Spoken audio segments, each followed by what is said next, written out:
Nous voyons surtout que les plus importants, le taux de mortalité, le nombre d'hospitalisés et le nombre de patients en réanimation ne cessent de décroître. La situation en réanimation s'améliore, Bien sûr. on peut le dire, ça s'améliore. On nous dit qu'il y a de plus en plus de cas positifs, mais visiblement c'est moins grave qu'avant. Donc en fait, on devrait arrêter de nous faire peur. Ce qu'on trouve maintenant et ce que l'on trouvait en février ou en mars, ça n'est plus la même maladie. D'accord ? C'est-à-dire, ce que l'on trouve maintenant, c'est des formes très bénignes. Là, maintenant, la proportion des gens qui est hospitalisée est beaucoup plus faible. On n'a eu aucun mort sur 1000 personnes. Il y a eu un mort, mais qui est vraiment... Enfin, le Covid a joué un rôle extrêmement mineur dans sa fin de vie. Und das Einzige, was von der Regierung kommt, ist der ständige Aufruf nach einer Impfung für eine Erkrankung, von der wir mittlerweile sehr genau wissen, durch viele internationale Studien, dass sie sehr gut vergleichbar mit Grippeerkrankungen ist, dass die Sterberaten nicht höher sind.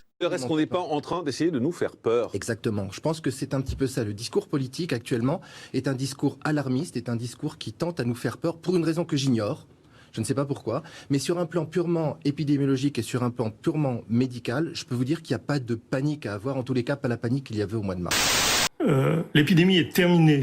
Les cas que l'on voit sont des cas asymptomatiques, c'est-à-dire des cas qui sont détectés parce que nous avons à notre disposition un système de détection des gens porteurs d'un virus, mais ces gens ne sont pas malades. Nous sommes face à une épidémie sans malades. Vous le savez, les règles se durcissent, d'autant que les cas de contamination ont explosé ces derniers jours. Mais, et on ne peut d'ailleurs que s'en réjouir, le nombre de malades graves reste bas et même stable. Alors comment est-ce qu'on peut l'expliquer ? Est-ce qu'on est face à une épidémie pas comme les autres, une épidémie sans malades ? Et du coup, toutes ces mesures, je pense aux masques obligatoires notamment, est-ce qu'elles ont vraiment un sens ? On nous Ce qui fait à peu près 10% de la population française a été testée en nombre de tests. C'est un échantillon représentatif. Sur ces 10% de tests, 97% sont négatifs. C'est ça qu'il faut retenir. 97% sont négatifs. L'augmentation du nombre de cas positifs tient à l'augmentation très importante du nombre de tests quotidiens.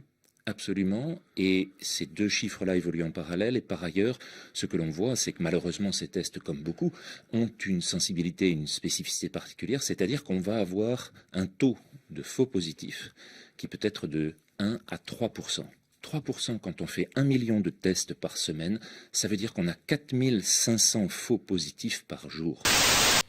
Stattdessen erhalten wir Zahlen ohne Bezug, Zahlen, die nur dazu geeignet sind, Angst zu schüren, indem man Krankheitsfälle einfach addiert und nicht zeigt, dass ein Missverhältnis besteht zwischen der Anzahl der Getesteten und der tatsächlich Infizierten. Bonjour. Écoutez, on met en place des mesures comme s'il y avait une épidémie en ce moment. Mais il n'y a pas d'épidémie, elle est terminée depuis 4 mois. Il n'y a plus de malades, il n'y en a plus. Ça a été une décision des autorités sanitaires que j'appliquerai en tant que citoyen, mais il m'est difficile, vu ce que j'observe, c'est-à-dire des masques qui sont réutilisés, qui passent de la poche au visage, qui sont touchés. Je ne sais pas. Je ne sais pas quelle est l'utilité.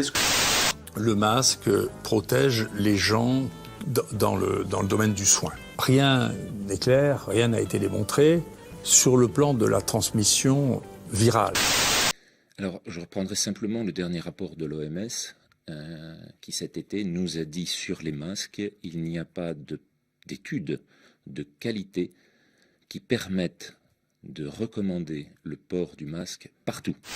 Parce que ça fait une décennie que tous les organismes de la santé, à peu près dans tous les pays internationaux, disent qu'ils ne recommandent pas le port du masque dans la population générale. Est-ce que le masque il sert à quelque chose ?